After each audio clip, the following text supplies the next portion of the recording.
Light हमारे लिए कितनी जरूरी है यह आपको बताने की आवश्यकता नहीं है। इस पर हमारा पूरा जीवन आधारित है और इसी की वजह से हम चीजों को देख पाते हैं। लाइट अपने आप में एक बड़ा सवाल है कि एक वेव है या पार्टिकल। ये कभी कभी वेव की तरह बिहेव करती है तो कभी कभी पार्टिकल की तरह। तो असल में लाइट वेव है या पार्टिकल, इस मिस्टीरियस कंसेप्ट को जानने के लिए वीडियो में बने रहें। तो चलिए चलते हैं इस रोमांचकारी सफर पर।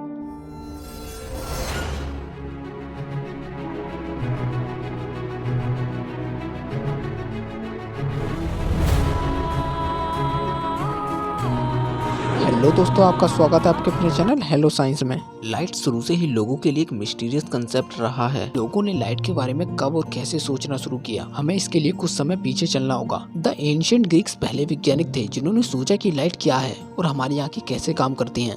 प्लेटो और पाइथागोरस सहित कुछ ग्रीक फिलोसोफर्स ने सोचा कि प्रकाश हमारी आंखों से उत्पन्न हुआ है। तब अरेबियन साइंटिस्ट एलहेजन को यह पता लगाने में हजारों साल लग गए कि ग्रीक्स का पुराना सिद्धांत सही नहीं हो सकता। एलहेजन ने बताया कि प्रकाश आंखों से बाहर नहीं निकलता है। उन्होंने बताया कि बस हमारी आंखें उस प्रकाश को इकट्ठा कर लेती हैं जो हमारी आंखों पर पड़ता है। एलहेजन का सिद्धांत ऐसे फैक्ट के बारे में बताता था जिसे ग्रीक्स आसानी से समझा नहीं सकते थे। लेकिन क्या आपने कभी सोचा है कभी कभी अंधेरा क्यों हो जाता है?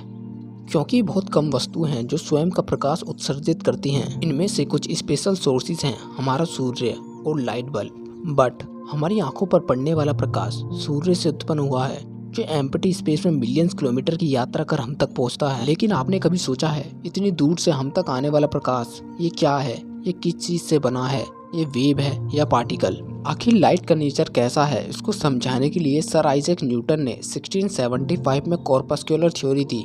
इस थ्योरी में न्यूटन ने लाइट को पार्टिकल के फॉर्म में बताया जो कि मासलेस होते हैं और स्ट्रेट लाइन में ट्रेवल करते हैं। न्यूटन ने उन पार्टिकल्स को कॉर्पस्कल्स नाम दिया। न्यूटन ने कहा कॉर्पस्कल्स का डिफरेंट साइज होने के कारण हमें डिफरेंट कॉर्पस्कल्स दिखते हैं और डिफरेंट मीडियम में कॉर्पस्कल्स की स्पीड भी डिफरेंट होती है। मगर इनका कहना था कि कॉर्पस्कल्स की स्पीड डेंसर मीडियम में ज्यादा और रेयर मीडियम में कम होती है। इस थ्योरी से हम रिफ्लेक्शन और रिफ्रैक्शन जैसे फिनोमिना को ठीक तरीके से एक्सप्लेन कर पा रहे थे, जिससे सभी को यकीन होने लगा कि न्यूटन की थ्योरी सही है। बट अभी कुछ साइंटिस्ट न्यूटन की थ्योरी से सेटिस्फाइड नहीं थे और उसी समय डच साइंटिस्ट हाइगेंस ने 1678 में एक नई थ्योरी दी जिसमें उन्होंने लाइट को वेव की फॉर्म में बताया।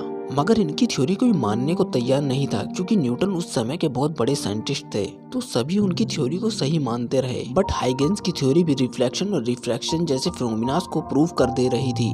इस थ्योरी में हाइगेंस ने कहा कि लाइट एक मैकेनिकल वेव है। मैकेनिकल वेव वो वेव होती हैं जिन्हें ट्रैवल करने के लिए एक मीडियम की आवश्यकता होती है और उस समय इस मीडियम को ईथर मीडियम माना जाता था। लेकिन बाद में प्रूव हुआ कि ईथर जैसा कोई भी मीडियम एग्जिस्ट नहीं करता है। सन 1801 में थॉमस यंग ने डबल स्लिट एक्सपेरिमेंट कर पूरी दुनिया को इंटरफेरेंस पैटर्न दिखाया जो कि लाइट के वेव नेचर होने के कारण ही पॉसिबल था। इस एक्सपेरिमेंट के बाद हाइगेंस की थ्योरी को सही माना गया क्योंकि इस थ्योरी से रिफ्लेक्शन, रिफ्रैक्शन, डिफ्रैक्शन और इंटरफेरेंस जैसे फिनोमिना को प्रूव कर दिया।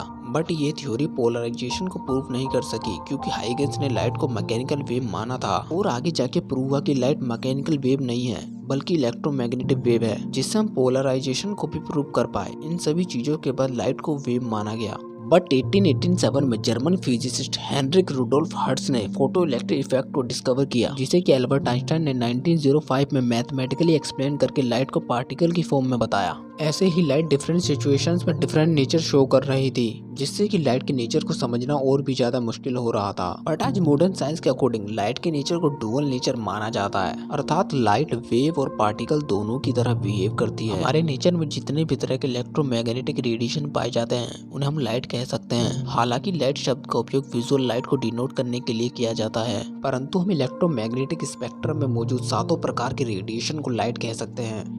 बट आप सोच रहे होंगे कि लाइट तो वो है जिसकी मदद से हम चीजों को देख पाते हैं, बट ऐसा नहीं है। आप विजुअल रेज को देख सकते हैं इसलिए वो आपके लिए लाइट है, परंतु यदि कोई जीव अल्ट्रा वायलेट और इंफ्रारेड में देखने में सक्षम हो तो उसके लिए तो लाइट का डेफिनेशन ही चेंज हो जाएगा।